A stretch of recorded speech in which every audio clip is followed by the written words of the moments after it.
Hello students, इससे पहले lecture में हम प्रश्नावली 15.1 के पहले और दूसरा सम कर चुके हैं। हम प्रायिकता का आज हम थर्ड क्वेश्चन करने जा रहे हैं, जो दिया गया है अध्याय 14 के अनुच्छेद 14.4 का उदाहरण 5 लीजिए। कक्षा के किसी एक विद्यार्थी का जन्म अगस्त में होने की प्रायिकता ज्ञात कीजिए। तो ये क्वेश्चन हमें यहाँ नहीं दिया, यहाँ बोला है अध्याय 14 के अनुच्छेद 14.4। तो हमें उस पेज पे जाना है किताब में से। तो मैंने ये पहले से ही इधर निकाल के रखा है मोड़ के। ये है ये क्वेश्चन। इसमें हमें अगस्त में जो जिन बच्चों का जन्म हुआ है उसकी हमें प्रायिकता निकालनी है अगस्त में। तो हम यहाँ देखेंगे कुल विद्यार्थी कितने हैं इसके अंदर। अगर हम इस क्वेश्चन को देखें, 9वीं कक्षा में 40 विद्यार्थी हैं, उनका जन्म का महीना से आंकड़े बनाए गए हैं। तो जनवरी वाले के, फरवरी के। हमारे क्वेश्चन में अगस्त से है, तो अगस्त में 6 बच्चे का जन्म हुआ है इन 40 बच्चों में से। तो हम ये डाटा नोट कर लेंगे कि कुल विद्यार्थी 40, विद्यार्थी जिनका जन्म अगस्त में हुआ वो कितने हैं, 6 हैं। विद्यार्थी जिनका जन्म अगस्त में हुआ, हम प्रायिकता ऐसे ही निकालते हैं क्योंकि हमें निकालनी है जिनका जन्म अगस्त में हुआ। तो आगे जब हम इसकी प्रायिकता निकालते हैं तो वो क्या बनती है, विद्यार्थी जिनका जन्म अगस्त में हुआ बटे कुल विद्यार्थी। तो अगस्त में 6 जन्म हुआ है और कुल विद्यार्थी कितने हैं, 40 हैं। ये 2 के पहाड़े पे दोनों कट रहे हैं तो हमने इसको कैंसिल आउट कर दिया। बड़े इजी ही क्वेश्चन था ये। क्वेश्चन नंबर 4 पे जाते हैं हम। क्वेश्चन नंबर 4 जो बुक में हमें दिया गया है वो है 3 सिक्कों को एक साथ 200 बार उछाला गया है तथा इनमें विभिन्न परिणामों की बारंबारताएं हैं।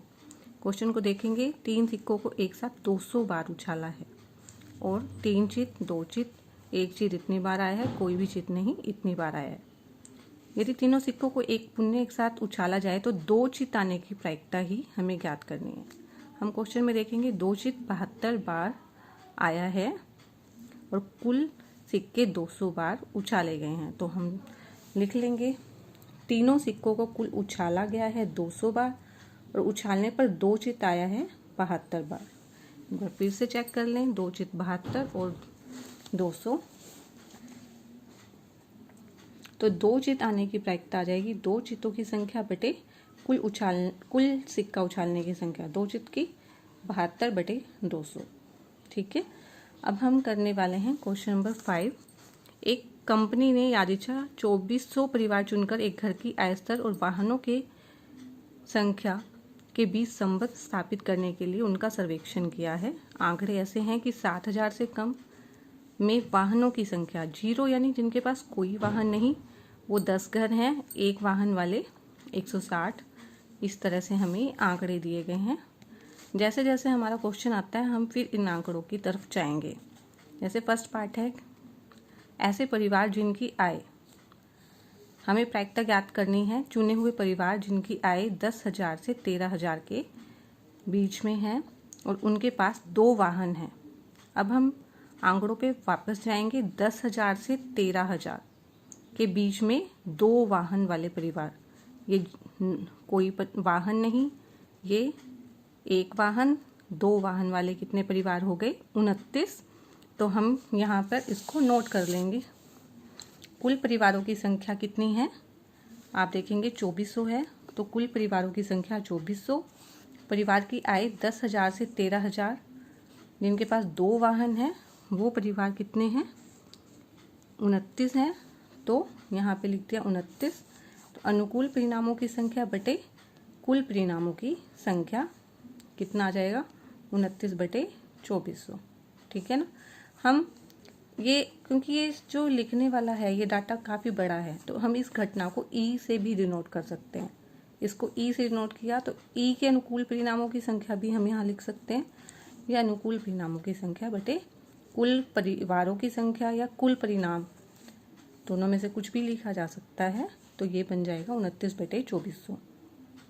अगर हम सेकंड पार्ट पे अब जाएं, अब हमें आय 16,000 या उससे अधिक बोली गई है और उनके पास ठीक 1 वाहन है। तो 16,000 या उससे अधिक वाली तो ये लाइन है और एक वाहन वाली ये, तो ये 579 ऐसा है जिसका 16,000 या उससे अधिक आय है और एक वाहन है। ठीक, तो 579 हम यहाँ नोट कर लेंगे इस तरह से। ई हम घटना मान लेंगे परिवार की आय जो हमसे क्वेश्चन में पूछा गया है, वो हमने देख लिया। 579 परिवार हैं, 579 और फिर 579 बटे 2400 हो जाएगा हमारी कुल जो है प्रायिकता। इसमें भी क्योंकि बड़ा है इसलिए हमने ई मानना है। वैसे आप और भी क्वेश्चन में जो इससे पहले किए हैं उसमें भी आप ई से भी डिनोट कर सकते हैं या इससे, दोनों ही तरीके आप यूज़ में ला सकते हैं। थर्ड पार्ट में क्या है, इसकी आय 7,000 रुपये प्रति माह से कम है और उसके पास कोई वाहन नहीं है। 7,000 से कम और कोई वाहन नहीं, ऐसे 10 परिवार हैं तो प्रायिकता आ जाएगी 10 बटे 2400। ठीक है, लिखने का तरीका वही रहेगा। फोर्थ पार्ट में आय 13,000 से 16,000 रुपये प्रति माह है और 2 से अधिक वाहन है, तो आप यहाँ से देख लेंगे 13,000 से 16,000 और 2 से अधिक वाहन है 25। फिर से स्टेटमेंट देख लें, ऐसे परिवार जिनकी आय 13,000 से 16,000 है और उनके पास 2 से अधिक वाहन, 13,000 से 16,000, 2 से अधिक वाहन 25। इसको आपने नोट कर लिया। वैसे ही 2 से अधिक वाहन है 25, तो प्रायिकता 25 बटे 2400। इसमें जो लास्ट पार्ट है ये थोड़ा सा डिफरेंट है, बाकी सभी एक जैसे थे। जिनके पास एक से अधिक वाहन नहीं है। एक से अधिक वाहन का मतलब है या तो कोई वाहन ही ना होना, ठीक है, या एक वाहन होना, एक से अधिक नहीं होना चाहिए। तो हमने 0 वाहन वाले परिवारों को जोड़ लेना है, एक वाहन वाले परिवारों को आप यहाँ भी जोड़ के फिर बाद में इन दोनों का टोटल निकाल सकते हैं। जैसे जिनके पास एक से अधिक वाहन नहीं है तो ये कितने हैं, हमने यहाँ से इसको जोड़ लो, 10, 1, 11, 12, 13, 13 और 1, 14।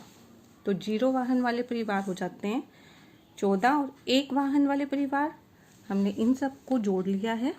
इन सबको जोड़ने पे हमारा 2048 आ जाएगा। तो जिनके पास एक से अधिक वाहन नहीं है यानी 0 वाहन वाले परिवार और एक वाहन वाले परिवार, इनके पास एक से ज़्यादा तो नहीं है ना, या तो कोई भी वाहन नहीं है या एक वाहन है, तो इन दोनों को हमने जोड़ दिया यानी 14 और 2048 को जोड़ लिया जो कि 2062 आया है। और इसकी प्रायिकता हमने, वही हमारा लिखने का तरीका रहेगा हर क्वेश्चन में, जिनके पास एक से अधिक वाहन नहीं है आप इसको ई घटना मान के भी कर सकते हो या इस तरह से भी, दोनों ही तरीके सही हैं। आज का लेक्चर यहीं तक।